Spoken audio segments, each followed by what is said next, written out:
নমস্কাৰ মোৰ এটা ভিডিঅ' ছ'চিয়েল মিডিয়াত বহুত ভাইৰেল হৈ আছে মই শৃংখল চলিহাৰ বিষয়ে কোৱাৰ কাৰণে মই তাত কিয় ক'লো কিয় নক'লো সেইটো কোনো নাই দেখা পিছফালৰ এইটো কিয় ক'লো কি ৰিজনটো কি সেইটো কোনো দেখা নাই শৃংখল চলিহাই ইমান মানে শিৱসাগৰখনত এটা সংগঠন মানুহে খোলে সেইটো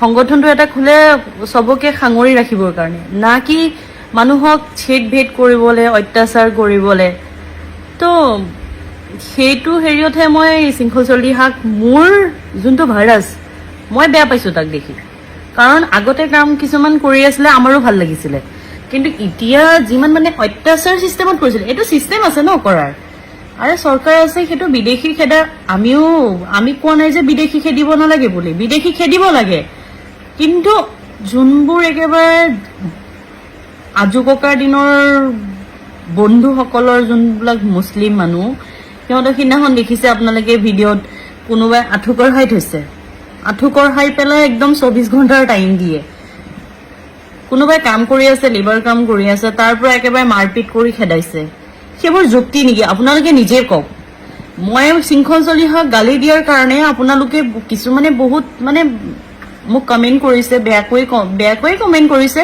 সেইটো মই একসেপ্ট কৰিছো ঠিক আছে কিন্তু আপোনালোকেও চাওক ন সিটো ওপেন চ্যালেঞ্জ কৰি কৈছে টেক্স গুণ্ডা টেক্স কোনোবাই কষ্ট কৰি পেলাই পইচা কোনোবা এটা জেগাৰ পৰা আহি পেলাই কষ্ট কৰি খাই আছে সেইটো বিনিময়ত সিহঁতে এই জেগাটোৰ ভাড়া দি চলি আছে ঘৰৰ ফ্যামিলিৰ পৰা দূৰত থাকি মানুহে ইনকাম এটকা কৰে দুটকা কৰে ল'ৰা ছোৱালী পঢ়াই আছে ল'ৰা ছোৱালী ভালকে হেৰি কৰি আছে কিন্তু এটা সংগঠনে দাবী ধমক দি লৈ পেলাই এটা মানে এমাউন্ট বান্ধি দিয়াটোতো যুক্তি নহয় আপোনালোকে নিজে কওক সেইটো কি যুক্তি নেকি চান্দা তুলি পেলাই মানে চান্দাৰ নামতো মানে অলপ চান্দা নহয় এটা এমাউন্ট বান্ধি দিয়া হয় মানুহে ইমান কষ্ট কৰি দিনে ৰাতিয়ে গৰম হওক ঠাণ্ডা হওক ৰাতিপুৱাৰ পৰা সন্ধিয়ালৈকে ৰাতিটো দোকানত থাকিব বা কিবা থাকিব সেইটো যুক্তি নেকি আপোনালোকে নিজে কওক আপোনালোকে হলেও নিজৰ দিব নেকি আপুনি কষ্ট কৰি থকা ধনগীতা মাহে মাহে কাৰোবাৰ এটাৰ হাতত কাৰোবাৰ এটা সংগঠনৰ হাতত তুলি দিব নেকি আপোনালোকে নিজে ভাবক মই কোৱাৰ কাৰণে কিছুমান মানুহৰ একেবাৰে গাত লাগি গৈছে শৃংখল চলিহাক মই কলো হয় মই বেয়াকে ক'ব নালাগিছিলে ময়ে মানিছো কিন্তু মোৰো খং উঠিছে আমিও এটা হেৰি হয় ন কাৰণ সিহঁতে সংগঠনৰ হয় বাট আমিও এটা এখন হেৰিয়ৰে দিয়কচোন আমিও ভোট দিওঁ ন ইয়াত আমাৰো দেখাত বেয়া লাগে মানৱতা খাতিৰত মই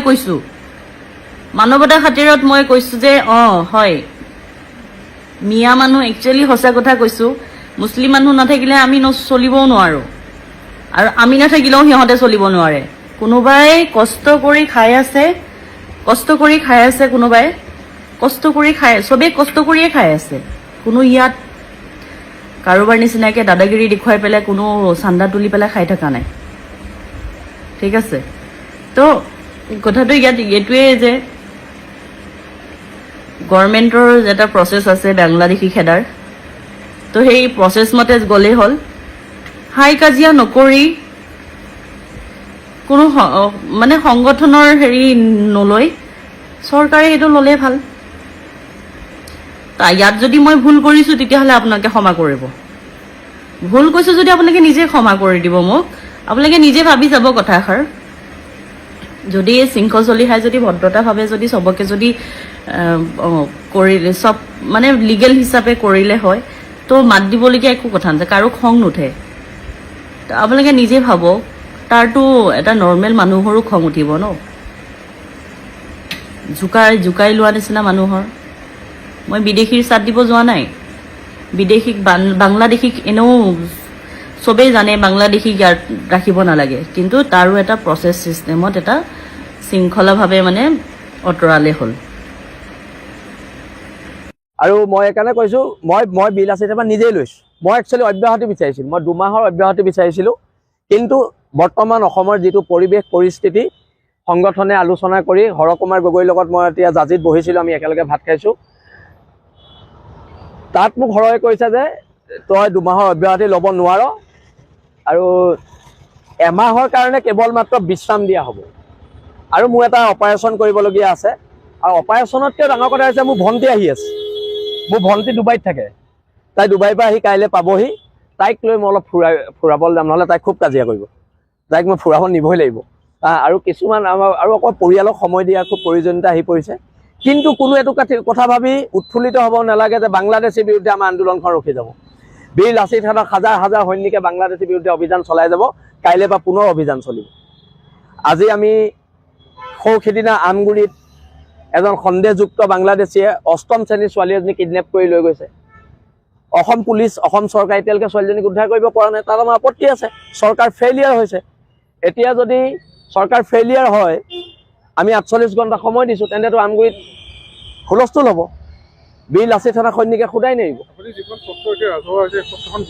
পত্ৰ এখন বিশ্বাসত দিয়া ককাইদেউ এজনে, স্পষ্টকৈ মই নামটো নকওঁ, মই সদায় শুনক, আজি যিমানেই নাগৰিক সভাটো হোৱা নাই, আজি ৰাইজৰ দলৰ সভাত যিখিনি প্ৰস্তাৱ ল'লে আমিতো সেইখিনি নেমানো।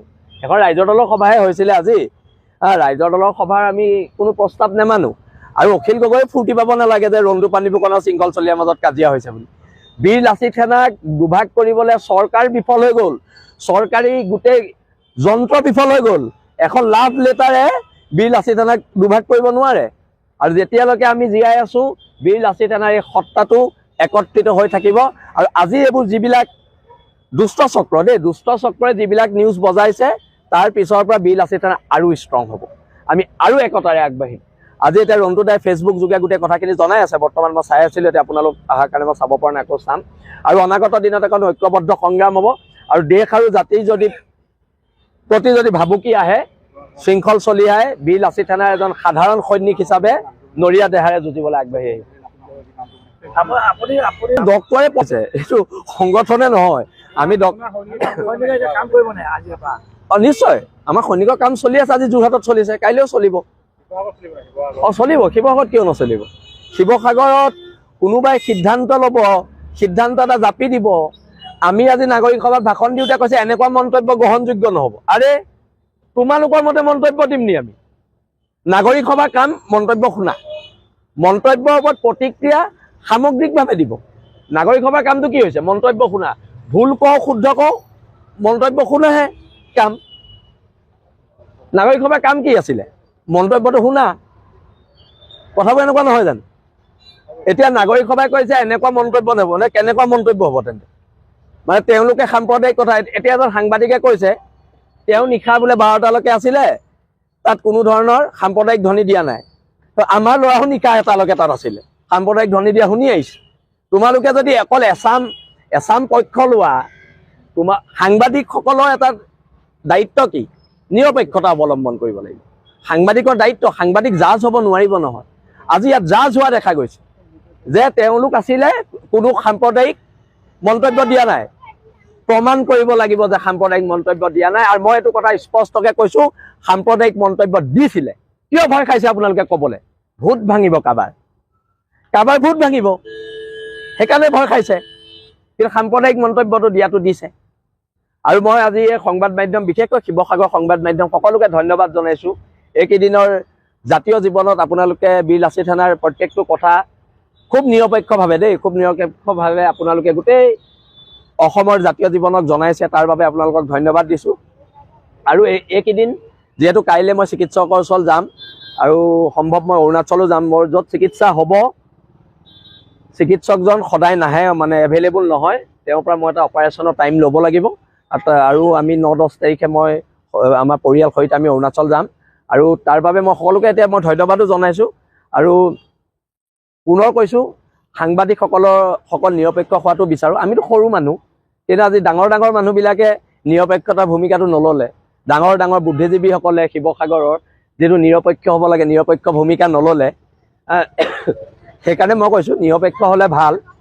কাৰণ যিটো সিদ্ধান্ত হ'ব, সেই সিদ্ধান্তটো কোনোবা এটা পক্ষত গ'লে কোনোবা এটা ৰাজনৈতিক মানুহক MLA বনাবলৈ যদি নাগৰিক সভা গোটেই অসমত গোটেই ভাৰতবৰ্ষৰ ইতিহাসত প্ৰথম এখন নাগৰিক সভা হৈছে য'ত সকলো মানুহে মিলি এজন মানুহক MLA বনাবৰ কাৰণে নাগৰিক সভা দিছে তাতকৈ দুখ আৰু লজ্জাৰ বিষয় নাই এতিয়া কথাটো হৈছে দেশ জাতিৰ বিপদ হ'লে ওলাব লাগিব দেশ আৰু জাতিৰ বিপদ হ'লে অসম নামৰ মাজনীৰ বিপদ হ'লে ওলাব লাগিব তথাপিতো মোক অলপ বিশ্ৰামৰ প্ৰয়োজন আৰু এইটো মোক ৰন্টু দা বা হৰ বা আমাৰ হেমন্ত দাই কোৱা কথা নহয় এইটো মোক ডক্টৰে কৈছে আৰু সেইকাৰণে আমি এইটো সিদ্ধান্ত আমাৰ বিলাসী থানাটো এনেকুৱা সংগঠন নহয় ন মই আমাৰ সংগঠনটো আমি